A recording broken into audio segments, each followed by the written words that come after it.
नमस्कार, स्वागत है आपका संसद टीवी पर। मैं हूं मनोज वर्मा और आप देख रहे हैं हमारा खास कार्यक्रम कैबिनेट दिस वीक। कार्यक्रम में सबसे पहले एक नज़र कैबिनेट के महत्वपूर्ण फैसलों पर। केंद्रीय मंत्रिमंडल की बैठक, वर्ष 2022-23 के लिए पैकेजिंग में जूट के अनिवार्य इस्तेमाल संबंधी नियमों को मंजूरी। भारत के 22वें विधि आयोग के कार्यकाल को 31 अगस्त 2024 तक बढ़ाने की केंद्रीय मंत्रिमंडल की मंजूरी। केंद्रीय मंत्रिमंडल ने भारत और गुयाना के बीच हवाई सेवा समझौते को दी मंजूरी। अंतर्राष्ट्रीय नागरिक उड्डयन संधि 1944 में संशोधन से संबंधित अनुच्छेद 3, अनुच्छेद 50A और अनुच्छेद 56 से जुड़े 3 प्रोटोकॉल की पुष्टि को केंद्रीय मंत्रिमंडल की मंजूरी।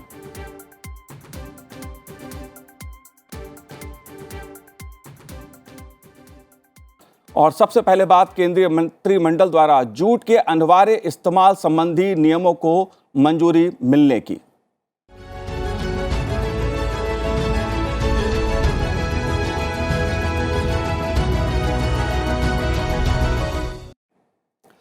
केंद्रीय मंत्रिमंडल ने पैकेजिंग में जूट के अनिवार्य उपयोग के नियमों को आगे बढ़ाने को मंजूरी दे दी है। इन नियमों के तहत खाद्यान्न की 100% और चीनी की 20% पैकिंग जूट बैग में करना अनिवार्य है। आइए देखते हैं इससे संबंधित ये रिपोर्ट। प्रधानमंत्री नरेंद्र मोदी की अध्यक्षता में हुई केंद्रीय मंत्रिमंडल की बैठक में जूट वर्ष 2022-23 यानी 1 जुलाई 2022 से 30 जून 2023 के लिए पैकेजिंग में जूट के अनिवार्य इस्तेमाल के आरक्षण संबंधी नियमों को मंजूरी दे दी गई है। इन नियमों के तहत खाद्यान्न की 100% और चीनी की 20% पैकिंग जूट बैग में करना अनिवार्य है। इन नियमों को मंजूरी से जूट मिलों और अन्य संबद्ध इकाइयों में कार्यरत लगभग 3.7 लाख श्रमिकों को बड़ी राहत मिलेगी। इससे कई लाख किसान परिवारों की आजीविका को भी समर्थन मिलेगा। इससे पर्यावरण सुरक्षा में भी मदद मिलेगी, क्योंकि जूट एक प्राकृतिक, बायोडिग्रेडेबल, नवीकरणीय और पुनः उपयोग वाला फाइबर है और सभी स्थिरता मानकों को पूरा करता है। जूट उद्योग देश की अर्थव्यवस्था, विशेष रूप से पश्चिम बंगाल, बिहार, ओडिशा, असम, त्रिपुरा, मेघालय के लिए महत्वपूर्ण है। आंध्र प्रदेश और तेलंगाना के लिए भी यह काफी महत्व रखता है। और इस विषय पर विस्तार से बातचीत करने के लिए हमारे साथ जुड़े हुए हैं वस्त्र मंत्रालय के पूर्व सचिव रवि कपूर जी। रवि जी, आपका बहुत बहुत स्वागत है संसद टीवी पर। और मैं आपसे जानना चाहूँगा, जूट के उपयोग को लेकर केंद्रीय मंत्रिमंडल ने एक महत्वपूर्ण फैसला लिया है। क्या मायने हैं इस फैसले के? किसानों की दृष्टि से और उद्योग की दृष्टि से क्या फायदा होने जा रहा है? देखिए, ये जो जूट रिजर्वेशन एक्ट होता है जी, उसके तहत ये तय किया जाता है कि जो जूट का उत्पादन है, जूट का जो प्रोडक्शन है हिंदुस्तान में, जो फैक्ट्री से प्रोडक्शन है, उसका 100% जो प्रोडक्शन है वो हमारे फूड ग्रेन्स के प्रोक्योरमेंट के जो बैग्स बनते हैं उसके लिए उसको मंजूरी दी जाती है। अब इसमें बहुत महत्वपूर्ण बात यह है कि करीब 40 लाख हमारे यहाँ पर हिंदुस्तान में करीब 6-7 स्टेट्स के भीतर में जी, हमारे किसान हैं जो जूट का उत्पादन करते हैं, और 1.5 लाख करीब वर्कर हैं और एलाइड वर्कर करीब 2 लाख। तो लगभग आप समझिए कि 43-44 लाख आदमी जूट इंडस्ट्री के साथ जड़ित हैं जी। और अगर हम इसको मंजूरी ना दें, सरकार जो किसानों को जो प्रोटेक्ट करने का एक बहुत अहम पहल होता है इसमें कि सरकार किसानों के हित को बहुत अच्छी तरह से प्रोटेक्ट करती है जी, और इसी वजह से इसको लगातार हर साल इसको एक्सटेंड किया जाता है।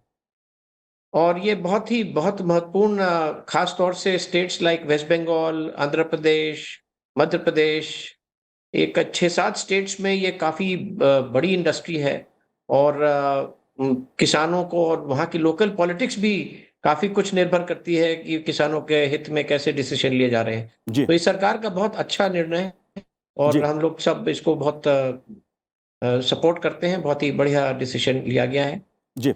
इसका एक पहलू जरूर है कि हम जब प्रोटेक्ट करते हैं इसको, इंडस्ट्री को, जी, तो एक तरीके से जो कि एक दुविधा है, सरकार के सामने भी काफी बड़ी दुविधा है कि जब हम इसको प्रोटेक्शन दे देते हैं, तो जो इंडस्ट्रियलिस्ट हैं, करीब हिंदुस्तान में मोटा-मोटी करीब 75 फैक्ट्रीज़ हैं जूट की। जी, और उनको क्योंकि ये एश्योर्ड मार्केट मिल जाता है, तो उनको कोई एक इंसेंटिव नहीं है मॉडर्नाइज़ करने का।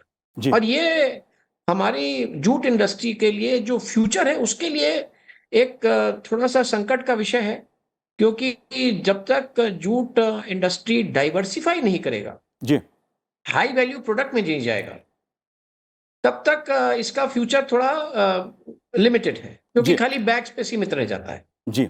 बिल्कुल, करीब हर साल 8,000 करोड़ रुपए की किसानों से जूट की खरीद की जाती है। लेकिन अगर बात मैं पर्यावरण की दृष्टि से करूं कपूर साहब, तो पर्यावरण के लिहाज से ये फैसला कितना महत्वपूर्ण है, खासतौर से जब हम जूट की बात करते हैं? देखिए, ये बहुत इम्पोर्टेंट इसलिए है क्योंकि हमारे फूड ग्रेन्स की इंडस्ट्री, जैसे आपने कहा था, 8-9 हज़ार करोड़ की पूरी इंडस्ट्री है जी, और इसको 2 एजेंसीज़ खरीदती हैं। मोटा-मोटी फूड खरीदती है और स्टेट प्रोक्योरमेंट एजेंसीज़ हैं।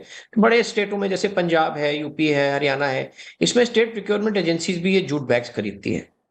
अगर हम जूट बैग्स को का प्रचलन को थोड़ा-सा कम करेंगे, तो होगा क्या कि वो प्लास्टिक और एचडीपीई के बैग्स आ जाते हैं और इसमें एक बहुत बड़ी हमेशा जद्दोजहद होती है, वो लड़ाई चलती है दोनों एक जूट की इंडस्ट्री में और एचडीपीई की इंडस्ट्री में, ये बराबर ये संघर्ष चलता है कि जूट को कम कर दिया जाए ताकि एचडीपीई को आगे बढ़ाया जाए।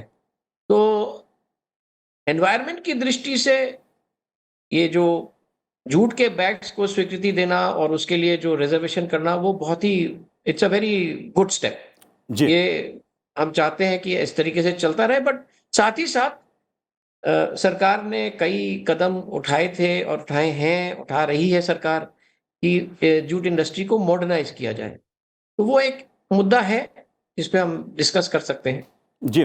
बिल्कुल जाहिर सी बात है, पर्यावरण का मुद्दा भी इससे जुड़ा है, किसानों का मुद्दा भी इससे जुड़ा है। लेकिन सबसे बड़ा मुद्दा है उद्योग जगत। जो जूट उद्योग क्षेत्र है, उसमें खास तौर से रोजगार की दृष्टि से आप संभावनाओं को कैसे देखते हैं?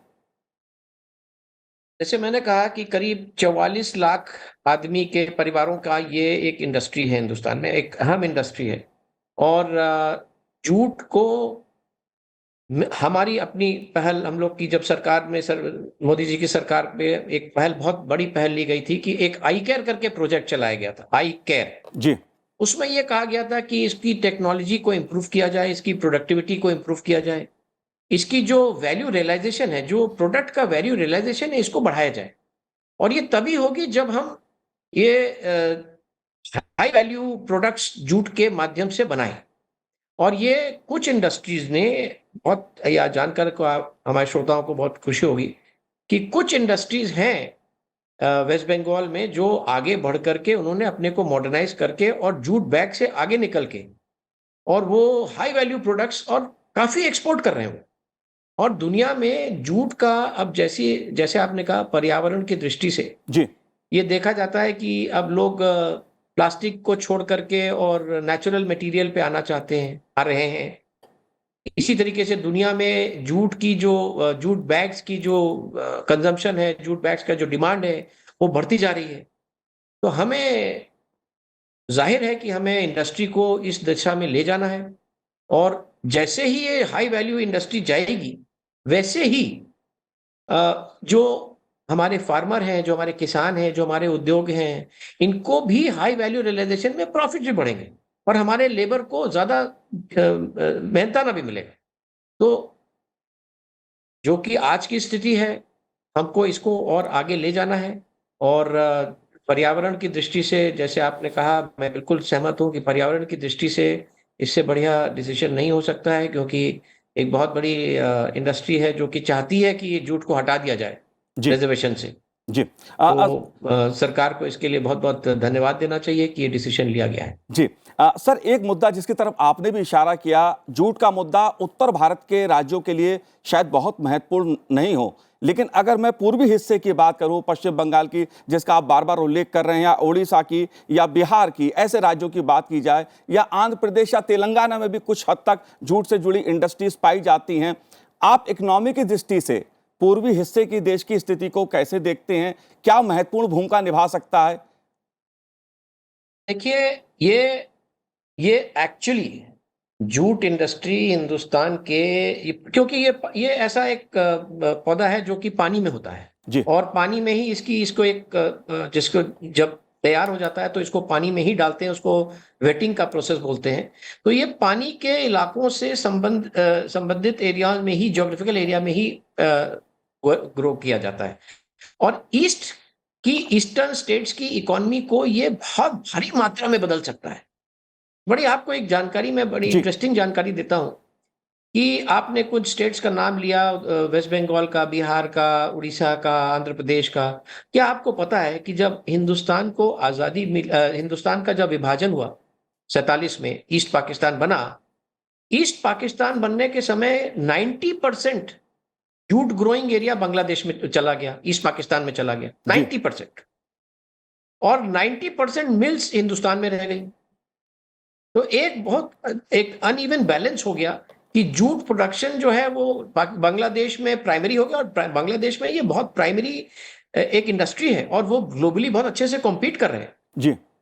ईस्टर्न एरिया में हमारे पास बहुत स्कोप है जूट को, प्रोडक्शन को बढ़ाने का, और ये कोशिश सरकार की बराबर रही है, हो रही है कि इसकी प्रोडक्टिविटी बढ़ाई जाए in terms of production, in terms of पर एकरेज पर यील्ड पर एकड़ के हिसाब से बढ़ाई जाए।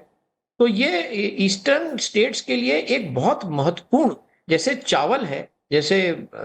चावल है उसी तरीके से jute can become a major, एक बहुत बड़ा इकोनॉमिक स्ट्रेंथ बन सकती है ईस्टर्न स्टेट्स के लिए, अगर हम लोग और थोड़ा इस पे गुरुत्व दिया जाए तो। जी बिल्कुल सर। जूट की दृष्टि से जो सरकार ने, केंद्रीय मंत्रिमंडल ने फैसला लिया है, वो आर्थिक दृष्टि से, किसानों की दृष्टि से, पर्यावरण की दृष्टि से और जूट उद्योग जगत की दृष्टि से फायदेमंद एक मंजूरी कही जा सकती है। रवि कपूर जी, आपने संसद टीवी से बात की, बहुत बहुत शुक्रिया, बहुत बहुत धन्यवाद हमसे बात करने के लिए।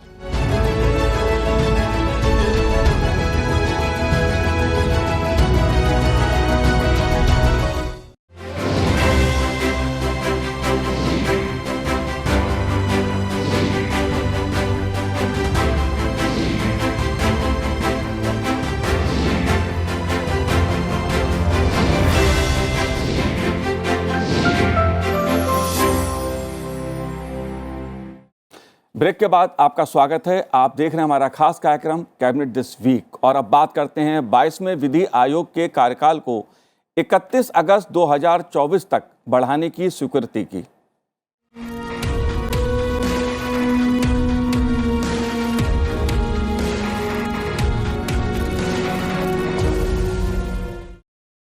केंद्रीय मंत्रिमंडल ने भारत के 22वें विधि आयोग के कार्यकाल को 31 अगस्त 2024 तक बढ़ाने को मंजूरी दे दी है।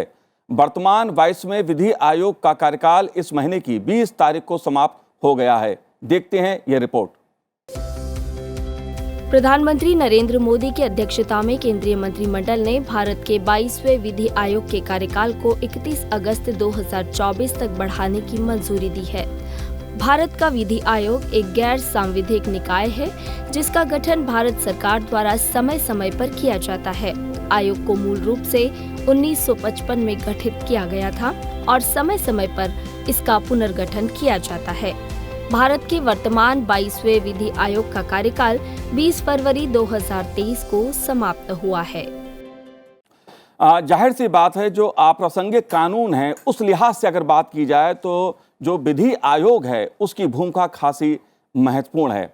और इस मुद्दे पर बातचीत करने के लिए मेरे साथ इस समय स्टूडियो में मौजूद हैं विधि और न्याय मंत्रालय के अपर सचिव डॉक्टर राजीव मणि जी। राजीव जी, आपका स्वागत है संसद टीवी पर। और मैं शुरुआत आपसे इस मुद्दे पे ही करना चाहूँगा कि विधि आयोग का जो विस्तार दिया गया है, जाहिर सी बात है एक महत्वपूर्ण प्रशासनिक काम था, इसलिए दिया भी गया होगा। लेकिन अगर हम बात विधि आयोग के कामकाज की करें, दर्शक भी जानना चाहते होंगे कि विधि आयोग काम क्या करता है, इस दृष्टि से आपका क्या कहना है?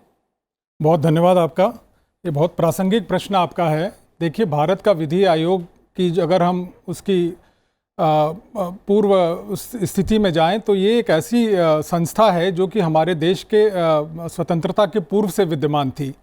1833 में 33 में जो है प्रथम विधि आयोग बना था। उसके बाद 1853, 1861 और 1879 में 4 इस प्रकार से विधि आयोग हमारे पहले बन चुके हैं। और जो हमारी बहुत सारी पुराने कानून हैं जैसे IPC, evidence act, contract law, ये सारे उस विधि आयोग ने उस समय बनाए थे। जब हमारा देश स्वतंत्र हुआ और बहुत सारे हमको अपने जो संविधान के निर्देशानुसार बहुत सारे नए कानून अपने देश में अपनी जनता के लिए पार्लियामेंट और स्टेट लेजिस्लेचर्स को एनेक्ट करने थे, तो उसके संदर्भ में पार्लियामेंट में एक मांग उठी कि विधि आयोग को दोबारा से स्थापित किया जाए। उस समय जो तत्कालीन विधि और न्याय मंत्री थे उन्होंने पार्लियामेंट में एक आश्वासन दिया कि हम सरकार जो है विधि आयोग का पुनर्गठन करेगी। और एक इस प्रकार से स्वतंत्रता के बाद 1955 में प्रथम विधि आयोग का गठन हुआ और उसके बाद से अब तक 22 विधि आयोग गठित हो चुके हैं। और एक विधि आयोग की नॉर्मली जो मियाद रहती है वो 3 साल की रहती है।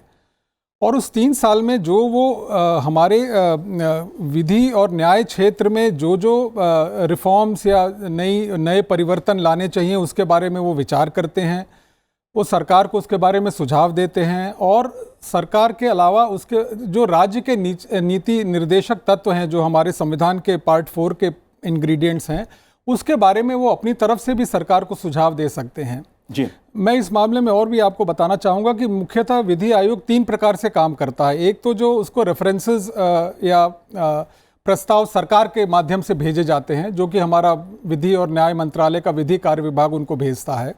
दूसरा ये है कि जितने भी देश के सर्वोच्च न्यायालय हैं जैसे कि high courts and supreme court, वो भी किसी कानून के मुद्दे पर विधि के मामले में विधि आयोग से ये रिक्वेस्ट करते हैं कि आप इस पर एग्जामिनेशन करिए और अपनी रिपोर्ट दीजिए।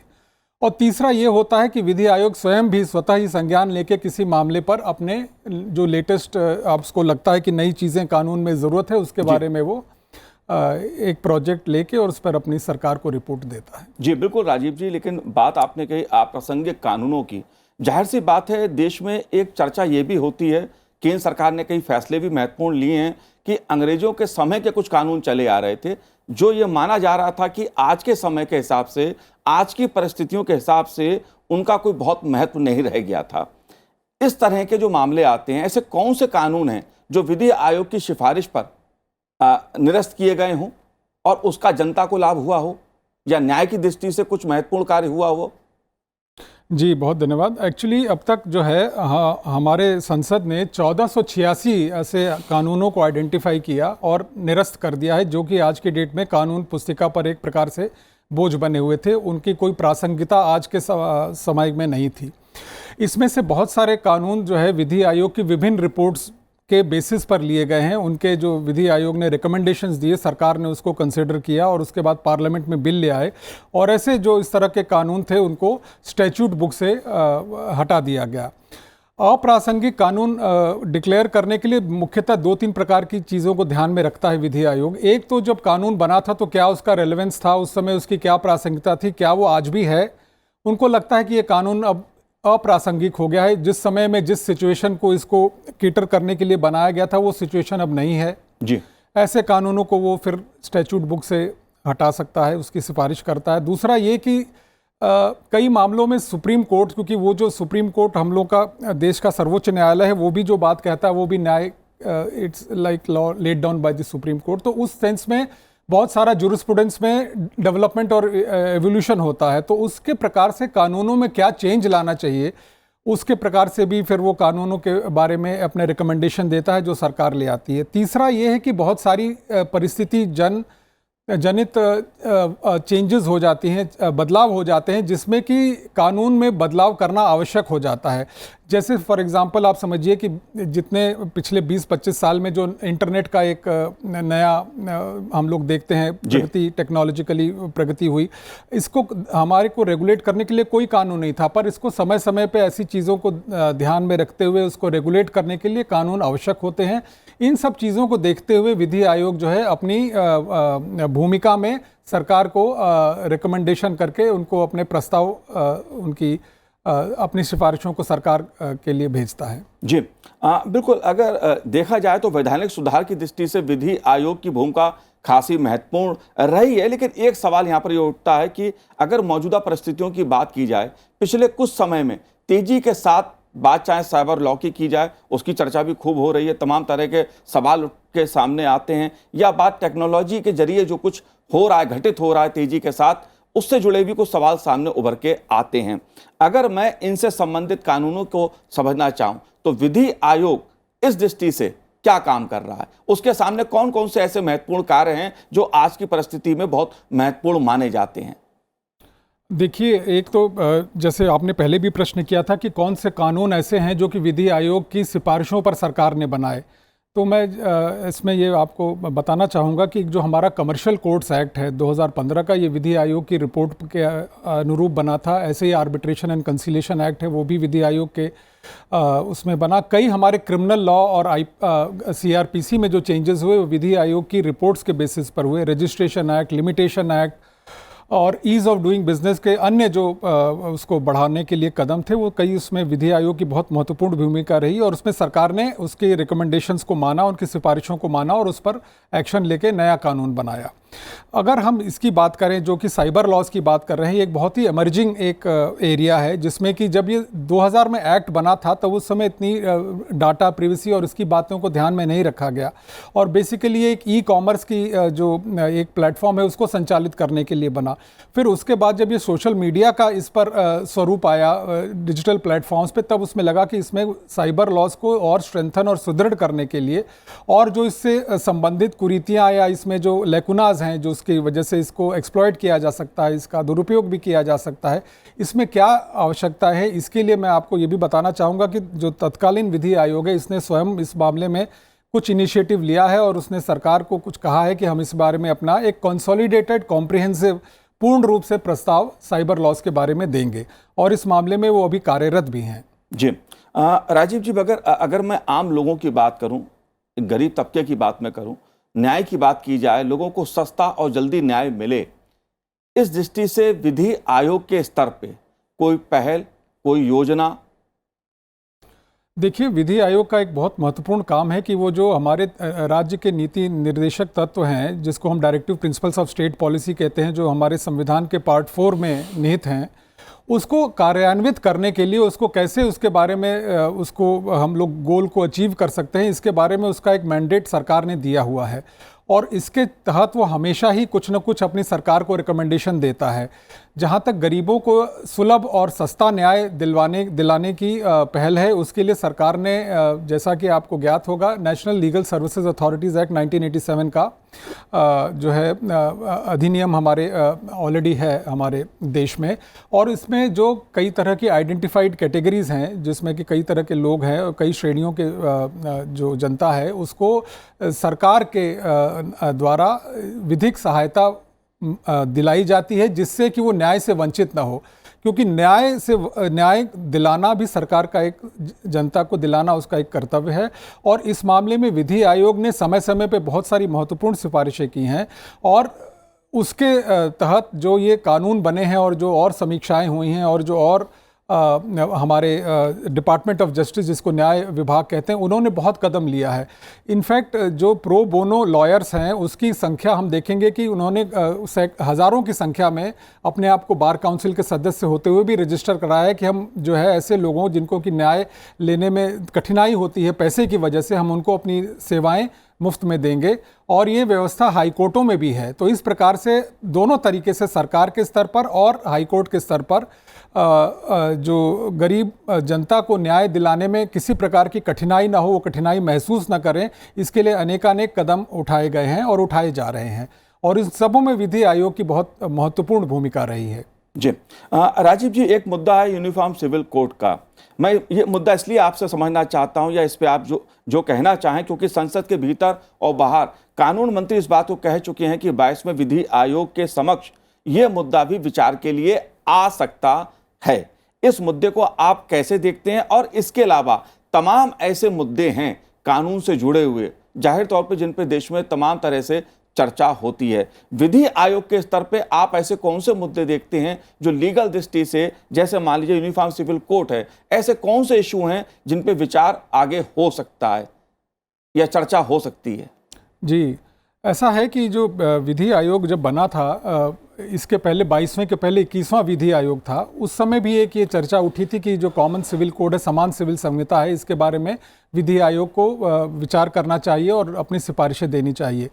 उन्होंने इस मामले में एक कंसल्टेशन पेपर भी बनाया था और उसको अपनी वेबसाइट पे रखा और जनता के सुझावों के लिए रखा था। उसमें कई सुझाव भी आए थे और वो भी आए हैं।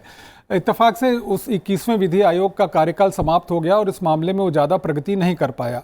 ये जो पेंडिंग प्रोजेक्ट था, ये 22वें विधि आयोग ने भी इसको लिया हुआ है और उनके संज्ञान में है और इस पर वो काम कर रहे हैं।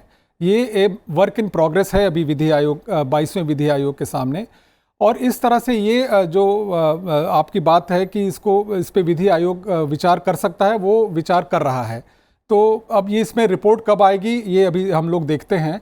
इसके अलावा जो आपने और बात कही, तो उसमें दो महत्वपूर्ण जो बहुत बिंदु हैं जो अभी विधि आयोग को इस पे अपना वो बड़ी तत्परता से कार्य कर रहा है। एक तो है वो साइमल्टेनियस इलेक्शंस का, कि पूरे विधानसभा और पार्लियामेंट का इलेक्शन एक साथ हो, उसमें कैसे जो है रिसोर्सेज की बचत हो सकती है।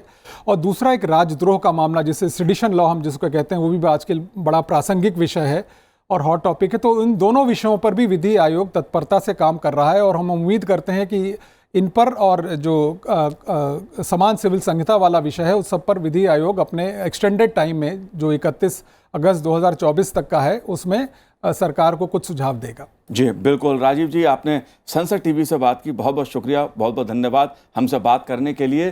तो आज इस कार्यक्रम में इतना ही, मुझे दीजिए आज्ञा, नमस्कार।